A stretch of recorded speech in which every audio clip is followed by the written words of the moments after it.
you, etc. He's gonna be in the net. I see some ass on the edge. Get that mindset to put your shoulder on somebody. Dig, drop. You're finished. Hey, burn down. He's a weird kid. Worse than that song.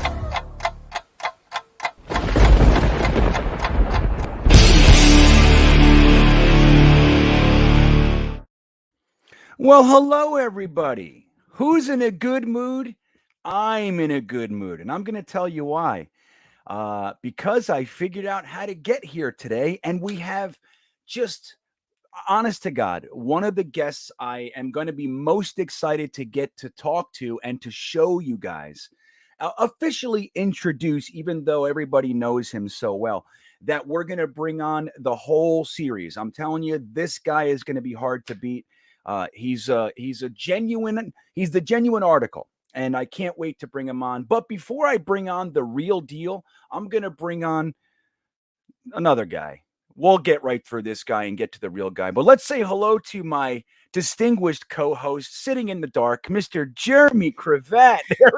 I am in the dark. Sorry. I am at my parents' house using the resources that I have. People have already commented. It looks like I'm in the dentist office, but my parents are in their 80s. So what do you expect? Yeah, I don't know. Maybe hold a flashlight. Our guest recommended that he put a light under his chin. At least we can get into the Halloween. The whole Halloween vibe. But it doesn't matter. We're interested in you because of your brain. There it is. But it's good. I mean, look, man. Again, you and I aren't being listened to or watched because we're svelte, good-looking fellas. I mean, we might be. We may be in certain circles, but the truth is, it's our Jets knowledge and all that sort of stuff. So I think we're going to get through this, Jeremy. My North Carolina version of Jeremy. So everything good down there in North Carolina, though? Everything's been great. I just had 2 Bialys, so my mom buys them. There's the most famous place that I grew up in, Brooklyn, that make Bialys. They distribute now, and my parents found a place that sells them, Publix, that sells them frozen. And nice. In California, you can't get them. So, and a lot of people probably right now, our European followers, are saying, "What is a Bialy?" What is a Bialy? And what's funny is on the box, that's what they named it and rebranded it as. What is a Bialy? And that's that's what it's called. And I've had them. I've had those as well. They sell them in Virginia. But it is one of the things that when you leave the Northeast of the United States, you can't get this one specific little. It's similar to a bagel, but it's not. It has little onions and garlic in the center. It's just a whole different thing. But when you leave that region, it becomes harder and harder to find them. They're really there. It's crazy. So I'm glad to see that you're able to find them. I believe they're actually Portuguese. Is what they originated as. I might have that wrong. At least that's the story in my Portuguese family. So who knows? But anyway, I'm glad to see you have your Bialys. I'm going to say hello to some of the people in the chat, and then we're going to bring on our guest. How's that sound, Jeremy? Sounds like fun. Well, I can see from the top, Rockaway Archie was the comment number 1. Thanks for being here, Archie. It's always a pleasure. And right, he says Thursday thick of it, today Saturday greener. Right. Hey, man, we're just trying to fill the days, right? We're trying to accelerate the process and time it takes to get to the game, I think is what we're doing. Martin Shilton is here. What's up, Martin? Jeremy Cravat, that's you. Martin Shilton again. Friggle D, Asylum Reaper. What's up, buddy? That's actually Jets by Jimmy. I was thinking, I haven't seen Asylum Reaper in a while. That's Jets by Jimmy. He came in on his old... that's his gaming name, I think it is. So Jeff Otis Brown is here. Yes, Yoshi is here. Rob Frazier.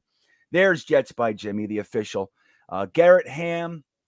So many of you guys are here. I'm grateful. And we're going to bring on one of our own. You guys have seen him in the chats time and time again. He's one of the guys that overcomes the time difference from being from the UK to be in some of our later live streams. It's 2 a.m. sometimes for him, and he's still in there.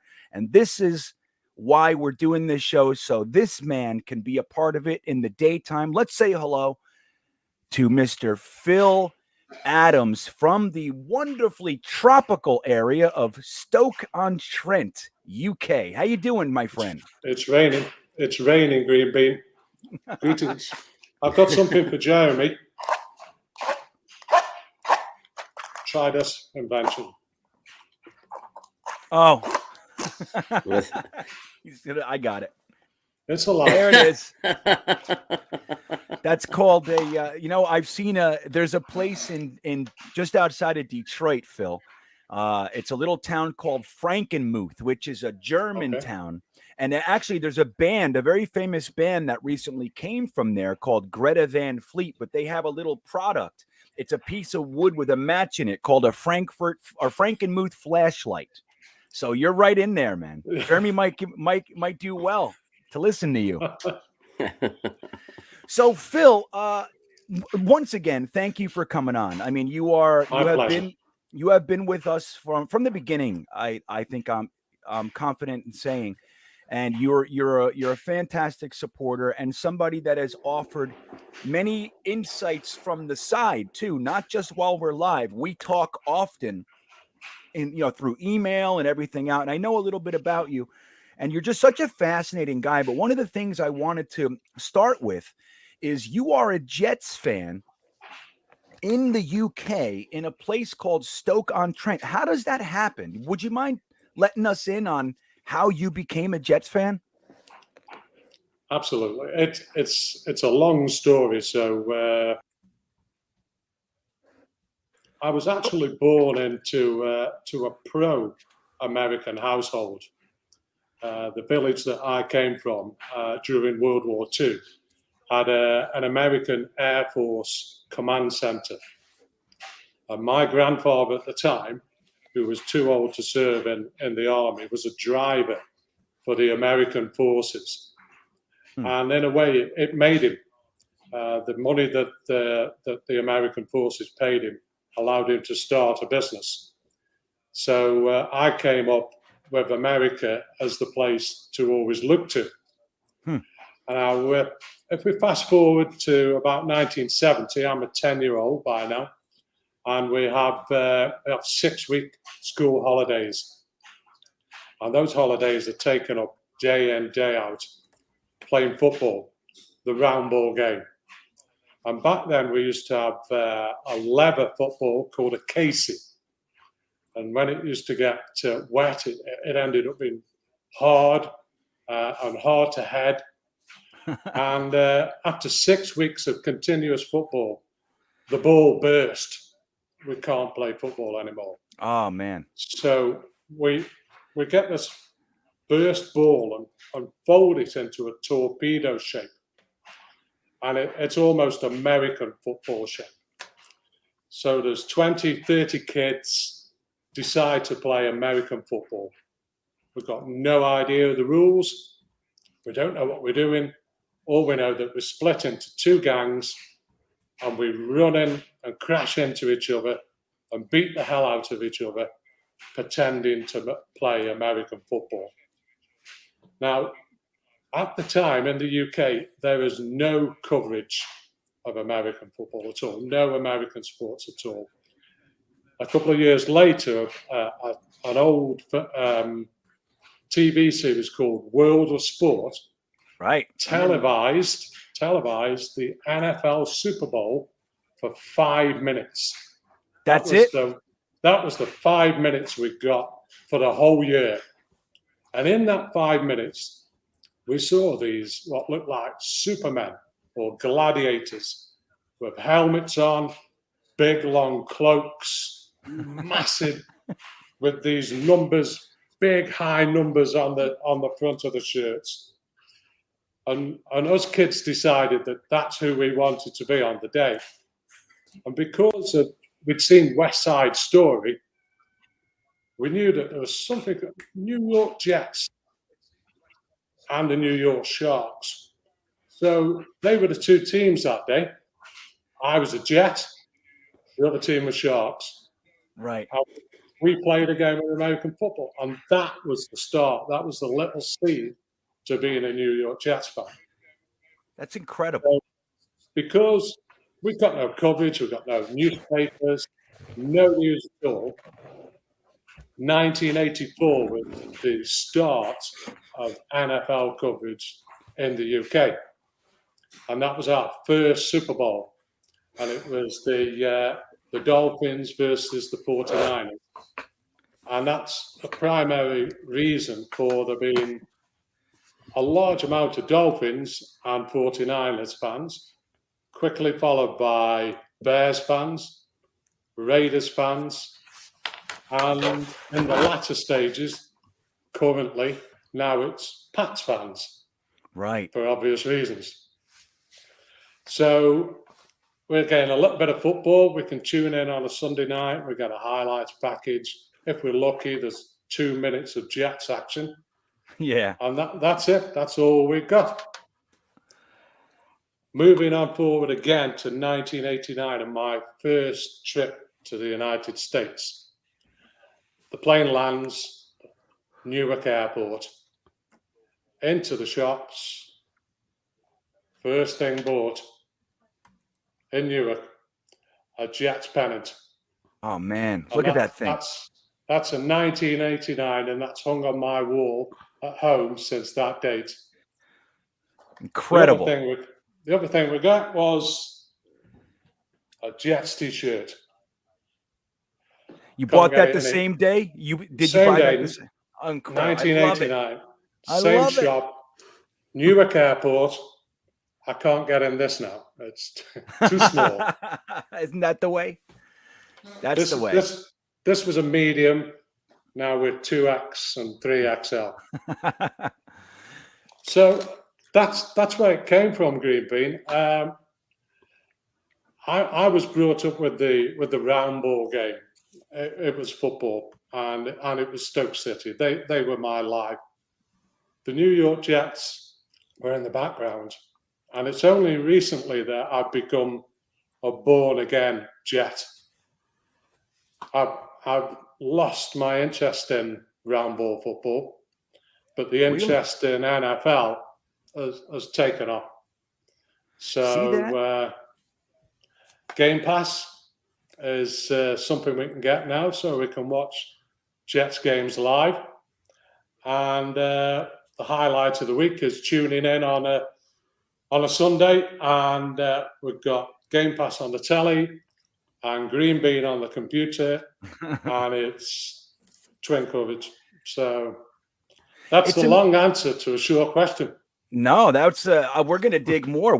Jeremy and I are sitting here listening, and I know that we're gonna have even more detailed questions. I am fascinated by what you just said. That 5 minutes of Super Bowl coverage. You got 5 minutes a year, and in that 5 minutes, it stirred something. I love how you described it.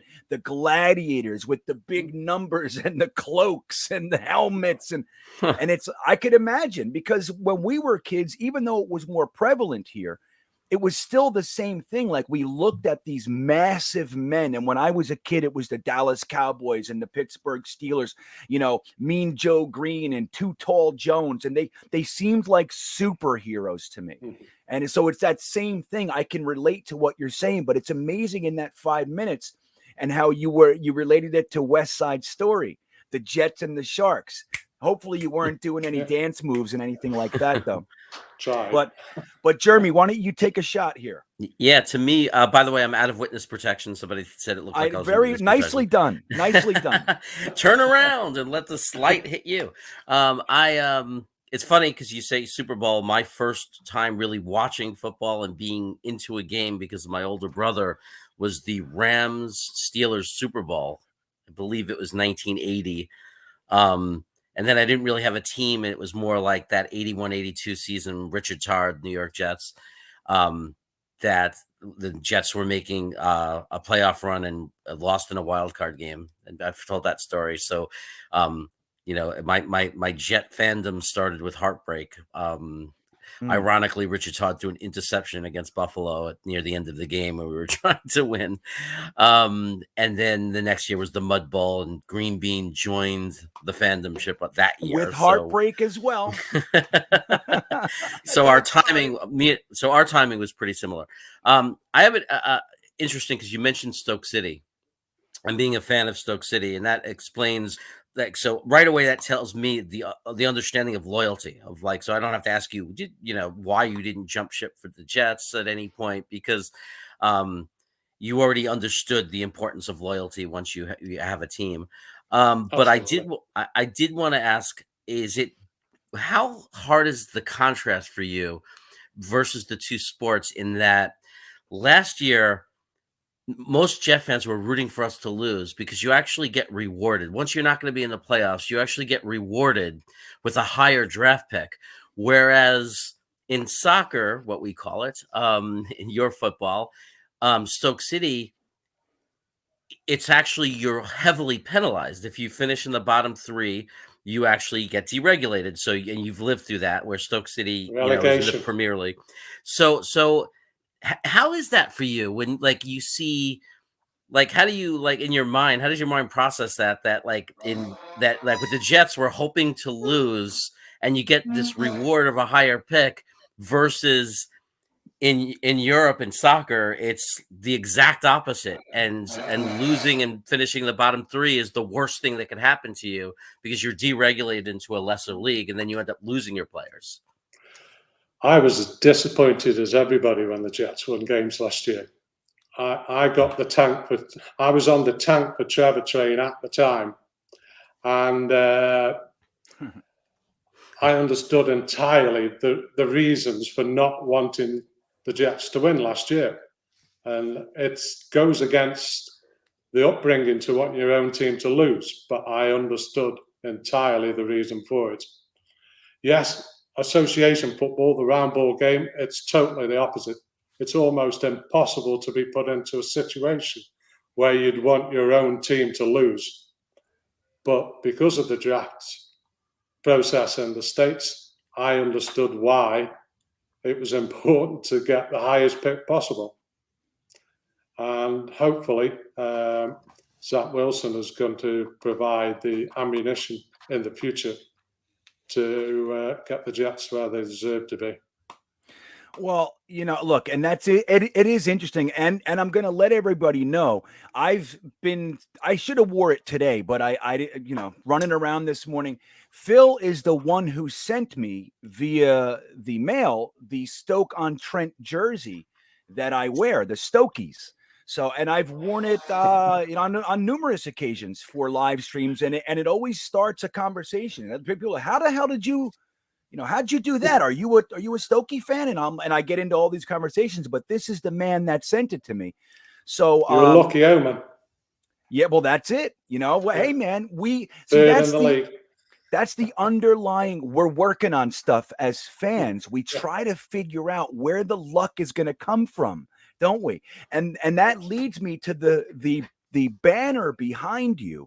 Now you made that. That is the most creative thing. If everybody can see it, that is a combination of the British flag and the series of Jets logos over the years. Why don't you tell us a little bit about the inspiration for that? And you did in fact make that, didn't you? Well, I had somebody of talent that made it for me, but it is my design.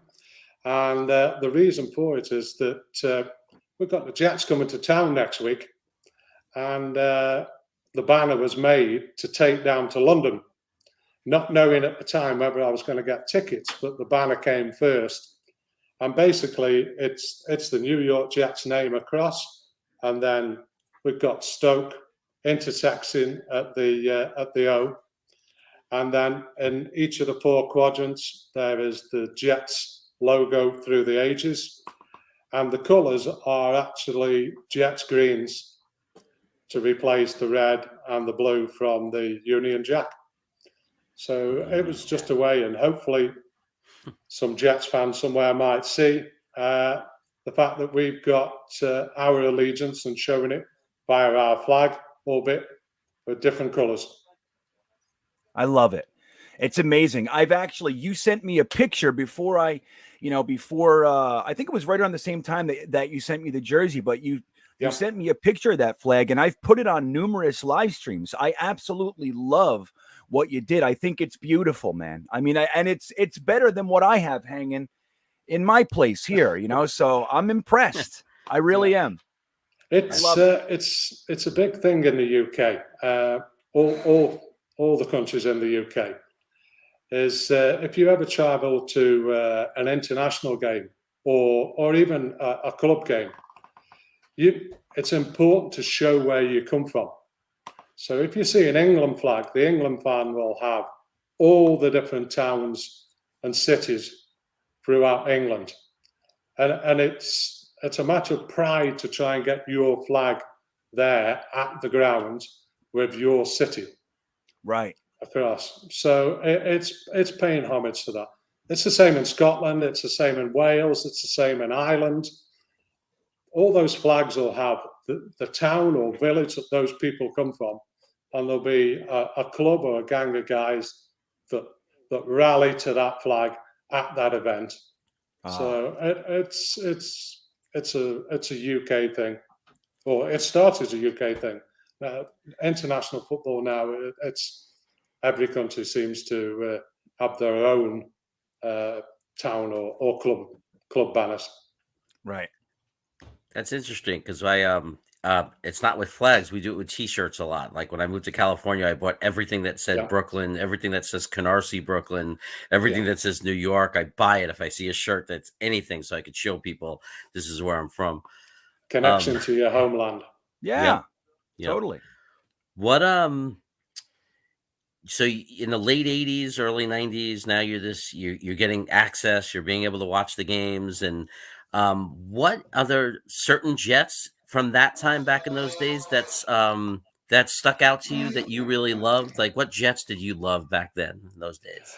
Well, it's difficult for me to answer that question, Jeremy, because the coverage was so fleeting. Yeah, yes, it was on television for a short while until Sky took it over again, which meant it wasn't free to air.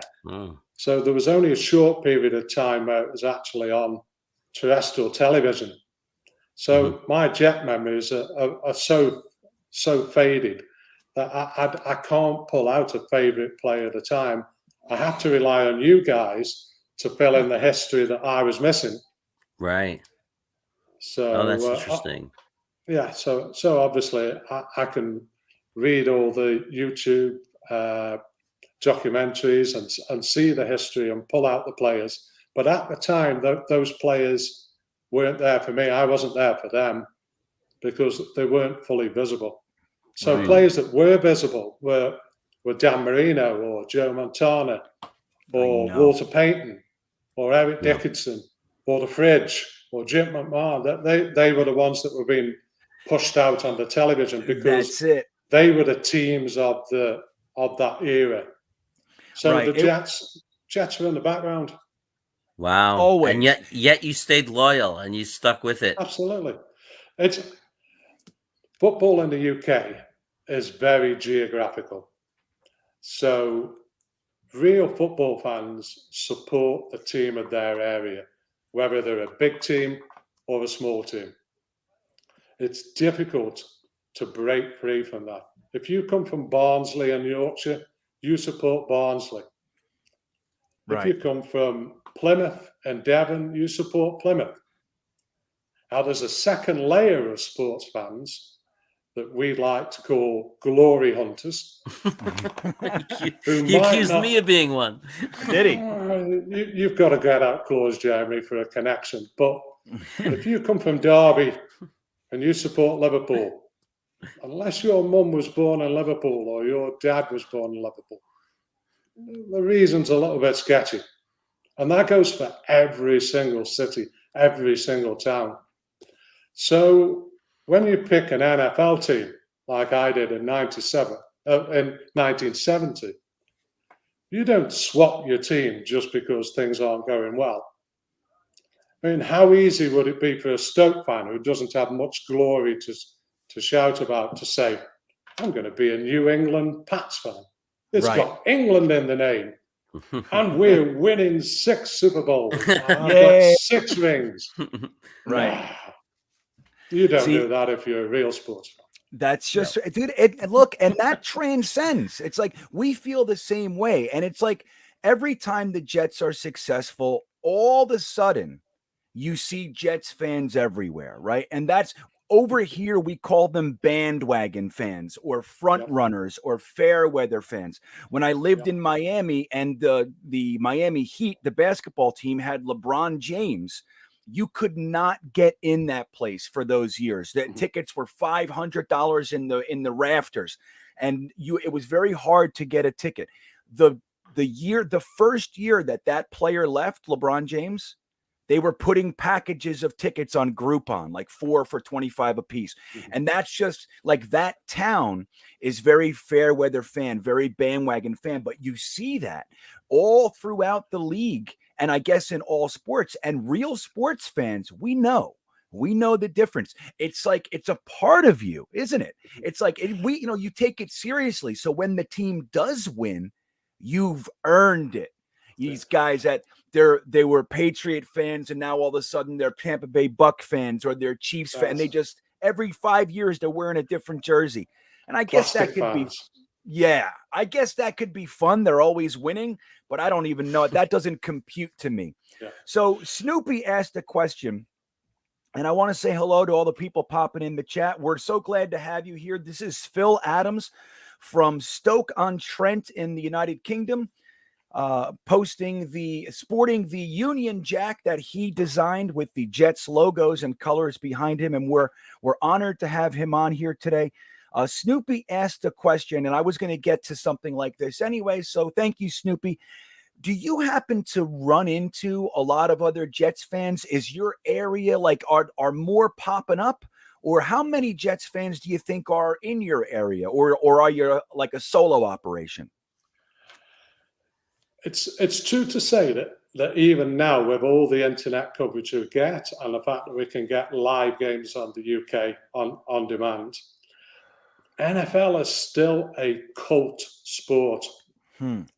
It's still it's not in the top 10 sports to have on the television. Our number one TV station is the BBC, and the BBC has 2 half-hour NFL shows a week. Now, that's 2 more than it used to have, but it's still only 2, and they're at midnight. So it's still, it's a cult sport. So to be into NFL, you're kind of not quite underground, but you're few and far between across a nation of 60 million. Now, we can pack out Wembley Stadium with 90,000 fans with the help of, that's English, Welsh, Scottish, Irish, North and South, European fans. We can sell 100,000 tickets for 3 or 4 games a year. That's easy. As for how many fans there is across the country, that would be difficult to say. I know that NFL UK, which is a Facebook page, that has about 25,000 members. And an offshoot of that is Facebook fan pages for the Jets. Right. Now, in the UK, we've got Gangrene UK, which is most probably the largest, and there'll be over 500 members in there. And then we've got the UK and Irish Jets, and then we've got UK Jets. So if Facebook is a guide to how many people, you're looking at thousands.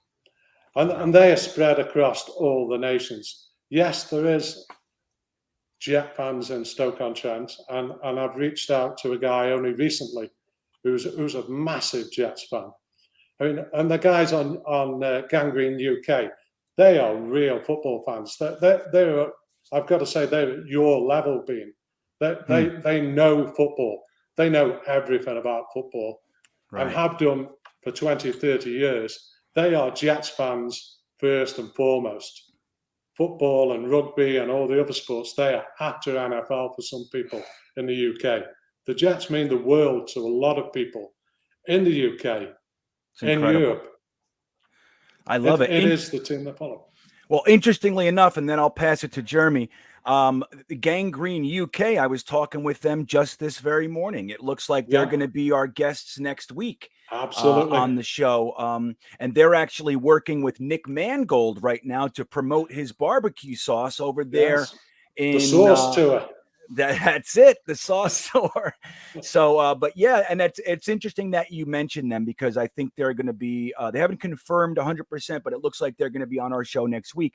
And it's so nice to see people like you and the Facebook pages and these groups kind of popping out because for us, you know, we feel even in our own country, Phil, we feel like kind of like the stepchild. You know what I mean? We're kicked around a lot. You see it.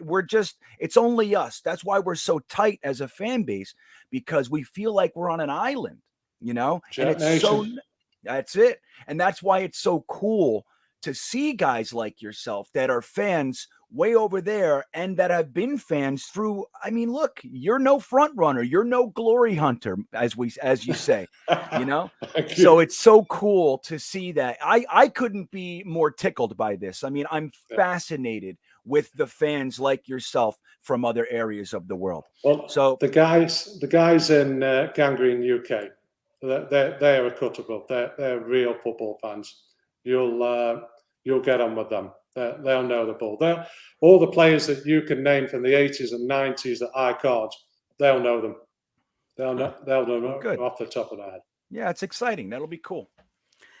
So I wanted to shout out Jets by Jimmy. Absolutely. He's in the chat, and he was sick he was pretty sick for a while, and I wanted to be able to say it like that, not just through a text, but Jimmy, we're really glad that you're okay and recovering and excited to see you back online. Yeah, well, he mentioned that Phil reached out to Jimmy when he was ill. So that's the kind of guy that we have on the show right now. Phil is he's a cut above himself, this fellow that you're looking at right here.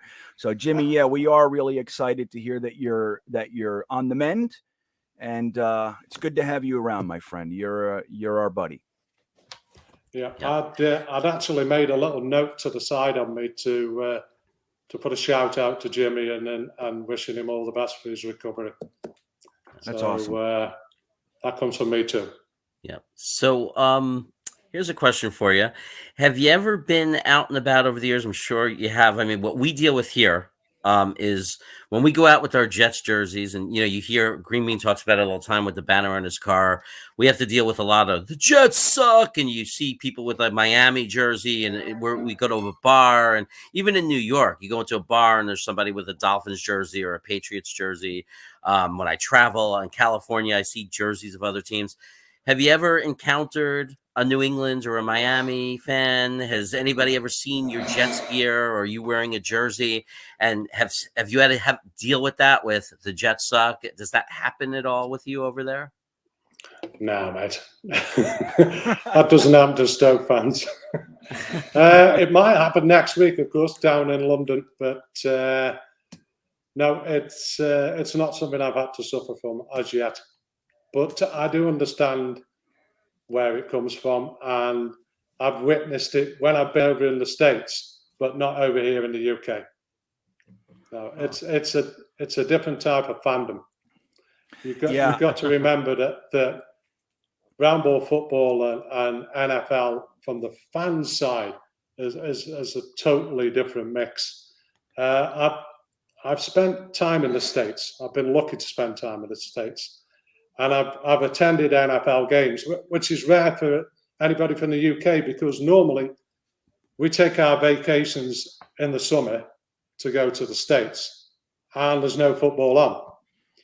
But I have been to Chicago in the winter, and I've been to Soldier Field when it was minus 20 to see a Bears-Packers game. And I went there as a neutral just to witness an NFL game. And the Bears were losing at home. And half the crowd disappeared. Right. There was me sitting watching a game, thinking, enjoying the game. And all the home fans left. Now, that would be sacrilege in the UK. Wow. I've sat in a stadium where Liverpool stuck 9 goals up Stoke without reply in a league game. That's the equivalent of losing 100 zip in an NFL game. And you And stayed? yet, I stayed to the end to applaud a team that had let in 9 goals. Wow. See, Now, I know. Wow. Well, you'll see that at Jets games too. I mean, I was at the home opener, and right in the beginning of the third quarter, like when it looked like, I mean, I think Zach threw another interception or whatever, and you saw it. It was like at the same time, thousands of people stood up, and then you can look up the aisles, and everybody's walking. And I think that comes from just, being tired and beat up and everything. But I'm with you. I left with about 5 minutes left in the game. But generally speaking, I would sit there till the end as well. It's just one of those things. I think I'll just say, Greenbean, you've got Kevin Randall on the chat there. Yeah. Mentioning the northeast of England. Now, I'm not sure which persuasion Kevin is, whether he's a Newcastle fan or a Sunderland fan or a Middlesbrough fan. If you want to see passion in football, you go to one of those cities and wear the wrong colour shirt. What happens to you? Nobody says Newcastle suck. You don't get out of that town. Wow. It's a level of passion that may surprise some of you guys over there. It has its darker side, but that geographical passion, the northeast of England, if you're a Sunderland fan, it's Newcastle. Newcastle, there It's you Newcastle. Go. Yeah. If Kevin's a Newcastle fan, ask Kevin to wear a red and white shirt. He'd die first. Yeah. That's that's funny. So I know we would hear stories over here, Phil, of of soccer, like if a goalie let in, if he lost the big game or something like that, like he had to have security leaving the places because people would want to attack him. Is that accurate? It can be. I would personally say that the UK, sometimes it is, but in Italy or Spain, where football or round ball football is a religion, an absolute religion, you need security there. I suppose, yeah. Again, ask Kevin to go to Sunderland in a Newcastle shirt, and he says needs security. He said, "No thanks." There you go. So that's really cool. So, wait, Jimmy says, "Gotta love the hooligans." Is that an accurate title? It was, yeah. It was certainly a part of football, part of the fabric that I grew up with and saw. Not the best, but you've got to remember what football is to people in the UK, or sports are to the UK. They are an extension of the geographical rivalries that we live in. We have a 35-mile rule in the UK that you don't get on with anybody that's 35 miles away from you. Really? So if you're in Manchester, you don't get on with Liverpool. If you're in Leeds, you don't get on with Manchester.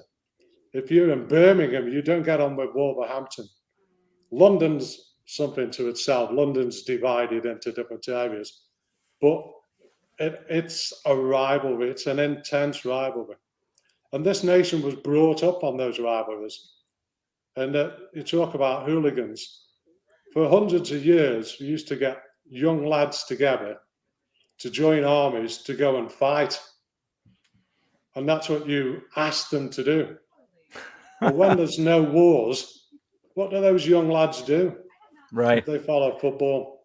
That's and right. They drink That's where too they much. are. That's right. Right. And from there, I'm not going to say anything else. I don't want to. But I'm not saying it's right. Yeah.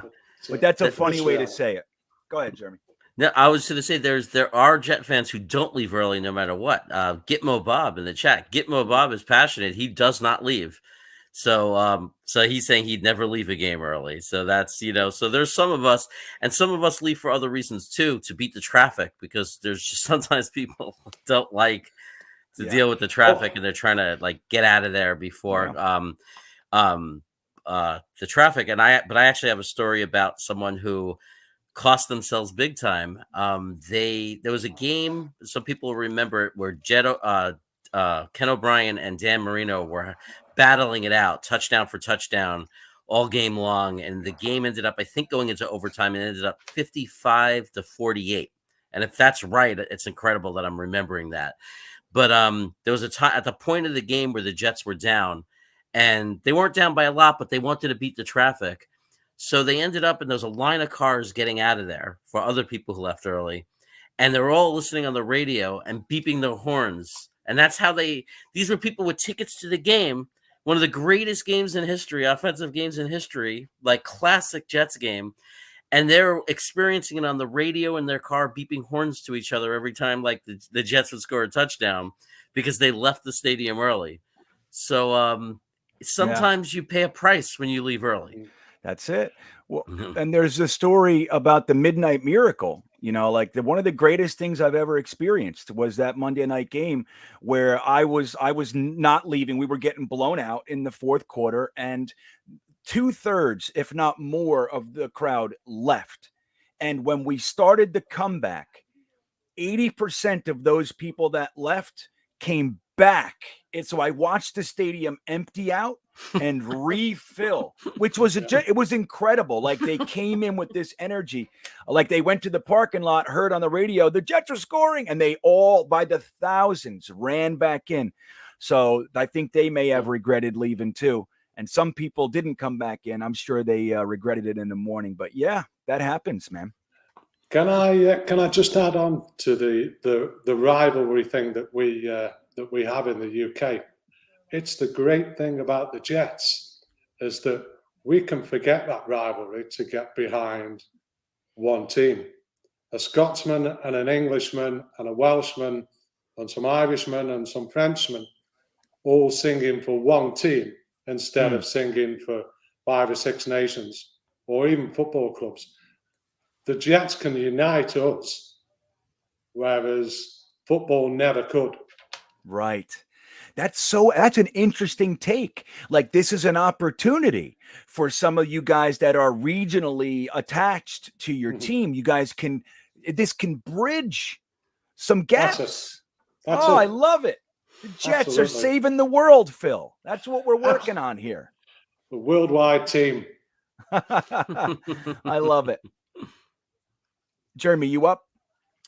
I am wondering about rivalries with other countries, because I know they have different soccer leagues, but then there are all the cup tournaments where countries play each other. Are there any specific teams from other countries that Stoke City has a rivalry with, because you've played them a couple of times in important matches in different types of cross-country cup tournaments? I wish. European football comes fleetingly to Stoke. It's happened in 2 or 3 times, but not on the same level as your Liverpools and your Manchester United. So there's no real rivalry with teams from other countries for Stoke. It's all about local rivalries and rivalries within England and Wales. So we could honestly, I could talk about this all day. It fascinates me, Phil. It really does. But we have about 15 minutes left or so. I wanted to get some thoughts on what the Jets are experiencing now. So we play the Titans in, 26 hours or so.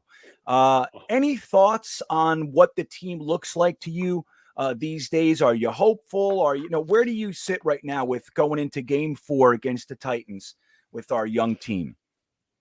There's always hope. And sometimes hope is all we've got, particularly with the current injury crisis that the team's going through. I, like yourself, Boom, I'm a realist. But I'd hoped that Robert Salah and the upgrade and talent in the team was going to be a magic pill. And that this year, 6, 7, 8, 9 wins was possible. The grim reality to that, particularly after the Lawson injury and the injuries that followed, as that magic pill doesn't really exist. The only way the Jets will progress is sheer hard work. And I'm individually, I'm behind Salah and Joe Douglas and all the rookies in the team to give them time to progress and get battle hardened for the future. I'm not writing this season off, but we're going to have to take the bumps almost every game. Yeah. Magic pill. We all took it. We all took that little pill, didn't we? And that's a good point, too, about the Lawson injury. I mean, people, we're forgetting that, I think, in our feelings. Like, we're forgetting exactly all the losses, that this team has had right now. Lawson, Jared Davis, Crowder hasn't played, Ronald Blair, Vinnie Curry, and then the sad tragedy of Greg Knapp. So then you have LaMarcus Joyner. I mean, a lot of our starters, sad to say, are not with us. Now, we'll get some of them back. It looks like Crowder is coming back this week, which will be really nice. But I think that's a good point. And I like how you put that with the magic pill. It looks like, on second thought, we're just going to have to take our lumps, aren't we? The Jets' improvement will happen over a period of years, not games. It's not going to be 1, 2, 3 games and there's a measurable improvement. It's longer term than that. There was too many holes in the roster. It's okay if you're the Rams and you're short of one quarterback and you draft one quarterback or you trade for one quarterback. The Jets had holes everywhere that we've got to fill. So it takes more than 1 year or 2 years. Yeah, a lot of people will say, I'm tired of waiting, and I want to be patient. And it's like, you got the past is the past. The reality is the reality. We were a 2-14 team with a million holes. And when you want to rebuild a team, it takes time. And that's just the simple answer. Yeah. And that's what we're witnessing. Painful as it may be. Yeah. What do you We'll got, get Jeremy? there. Yeah, I'm wondering, if and I agree with you. That's what I keep saying too. Is when people say, "Can we win on Sunday?" I said, "Well, I never lose hope because I've seen enough. I've seen enough football games in my life to know that the game has to be won on the field. Tennessee has won nothing yet. They have to go out in the field and do it. And as also, my light of sunshine is that this will be the easiest so far, the way they've played compared to the first 3 games, the easiest defense, where we might actually have a shot to get our offense to click. If we were to win that game and walk out 1-3 and then go and reasonably start to believe, well, if we beat Tennessee, why can't we, fly across the pond and beat Atlanta? Suddenly we're 2-3. Makes all the difference. Well, so what do you think that would mean? I mean, for the way we feel now, if all of a sudden we went into the bye week 2-3. Well, tomorrow, first 5 minutes of the game, Derrick Henry's running the ball.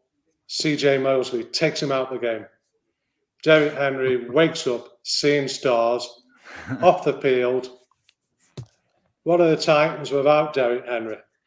Oh. Could be our day. Could be. On items like that, seasons change. And then next week in London, it's an away game for both teams. In fact, it's Atlanta's home game. But I'd be surprised if there isn't more Jets fans at Tottenham Hotspur Stadium next week than there is Atlanta fans. And now, speaking of that, were you able to procure a ticket to the game? Are you heading down to London for the game, Phil? I procured early doors. I have to admit to the fear of not going to the game was so great that I stumped up for something called hospitality tickets, which are way above normal ticket prices. But such was the need to get to the game, and worried that if I didn't do that, I'd lose out, that this time I went for a hospitality seat, which is right behind the bench of the Falcons. So that flag is going to be flying right behind I love it. Love it. the Falcons bench. So And we're going to, hey, Phil, we're going to keep an eye. So everybody, I want to remind you, Phil Adams is going to be at the Jets game in London behind Atlanta's bench, waving that banner that you see behind him. Let's take all the screenshots that we can. If anybody sees him, we want to capture as much of this moment that we can so we can pepper the Jets social media world with it. We want to show exactly how passionate our Jets brothers are over there in the UK. I couldn't be more excited to hear that that's exactly where you are. I prefer you being over there with that flag, Phil. Tottenham will be green. There you go. So, hey, you said one thing, and I'm sorry if I jump you, Jeremy, my bad. But I didn't want to let this slide by. You do feel pretty confident that there might be more Jets fans there than Atlanta, even though technically Atlanta's using one of their 8 home games to play this game in London. You think that the Jets might tip the scales and have more fans than the Falcons? I would expect so. This is going to be an unusual game for the UK, GreenBean. And it's all, unfortunately, it's COVID related. There'll be a certain amount of fans that will keep away because their team isn't playing. Some of the neutral fans might keep away because their team isn't playing. There's fans in the UK that, because it's not the Buccaneers or the Pats, right? They're not interested in it, which allows more Jets fans to get into the game. So this is likely to be the first game in the UK where one team will have a bigger percentage of the fan base than normal. Normally it's divided 32 ways. There's teams from all 32, fans from all 32 teams, usually at the game in the UK. This time, they might just we'll tip to the Jets this time. There'll be more green. We'll have the Irish fans there, the French fans, the English fans, the Welsh fans, the Scottish fans. There's Portuguese, there's German, all Jets, all coming to London, all at the same time, and all getting into the game. So maybe it'll be a Jets home game. You got me psyched, Phil. I'm in a good mood. I'm telling you, I'm in a good mood all of a sudden. I can't wait to see it. I can't wait. And everybody in the chat is saying they're all going to be looking for you. They're happy to hear that you're going to be flapping that flag around the Atlanta bench. It's going to be great, man. We're going to capture you on the screen. Somebody out there is going to be able to capture you with that flag. It's going to be great. Yeah, that would be an awesome clip, man. Like we'll get that into the intros of our shows. If we can get a clip of you waving that flag, that would be like one of those epic things that we'd have to like relive over and over again. Right. Well, GreenBean made it to the movies this week with his starring role. That's right. That was a good one.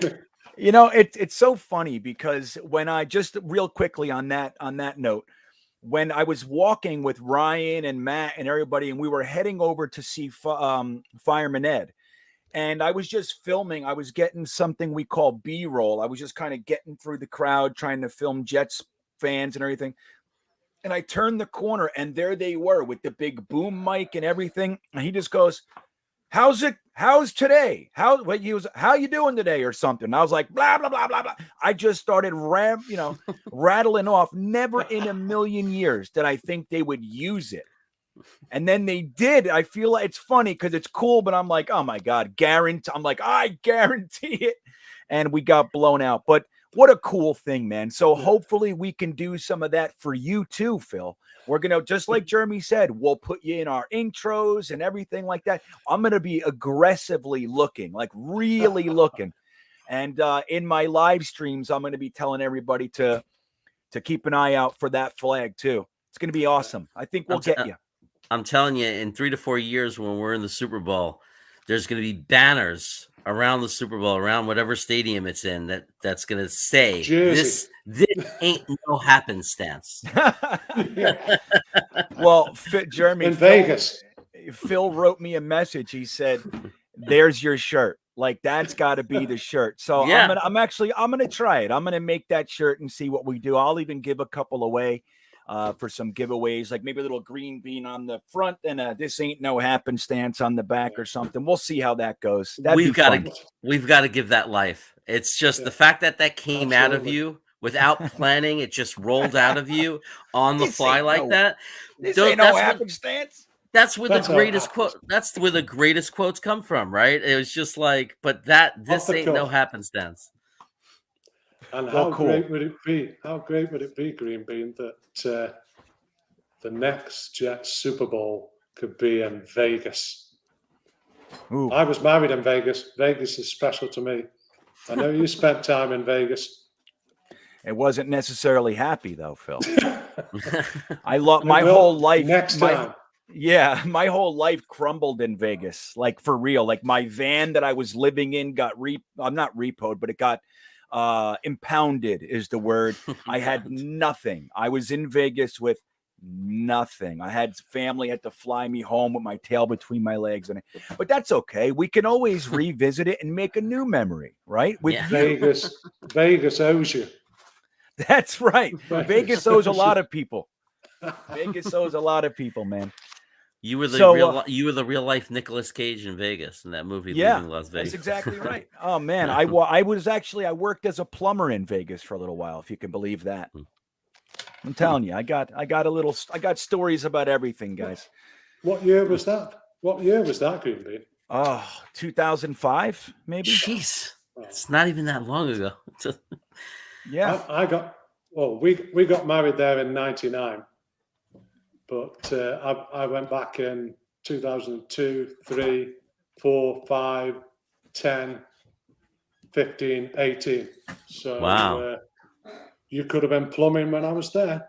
Maybe, man. It's funny, in Vegas, they start working at 4 a.m. because it's so hot that they end outdoor work at noon. Like noon is the end of the day. So you would be up at 3, and because your tools get so hot, they'll literally burn you through your gloves. Like you can't leave anything out. It's a weird place. But I agree with you, Phil. It'd be nice to get the Jets at the Super Bowl at a place like that where we could pull, because Vegas has its own attraction. So a lot of people would come from way out there by you.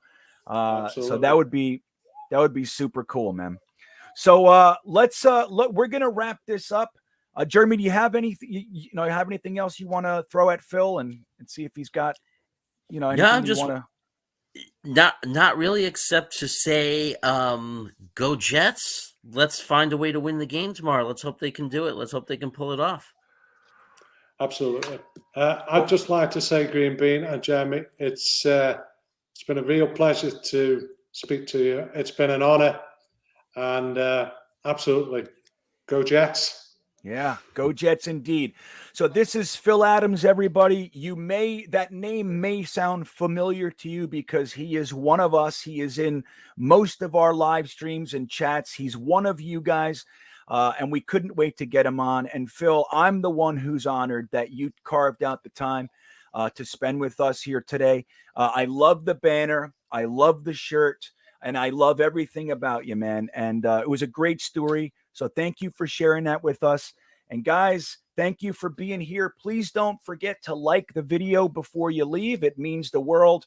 And also, if you haven't subbed to the channel, please do that as well. And don't forget, Jeremy has a show with Frankie from Flatbush over at the Frankie from Flatbush channel as well. You could support them by heading over there and smashing that subscription button as well. So, Jeremy, you want to say anything before you leave? Just go Jets World, everybody out there. Let's all band together. Let's keep the faith, keep the hope.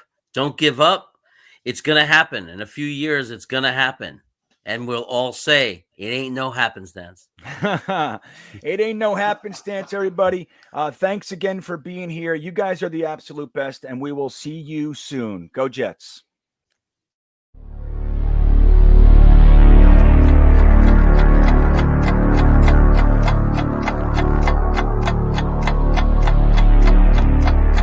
I think he's going to be day one, a violent vertical edge setter.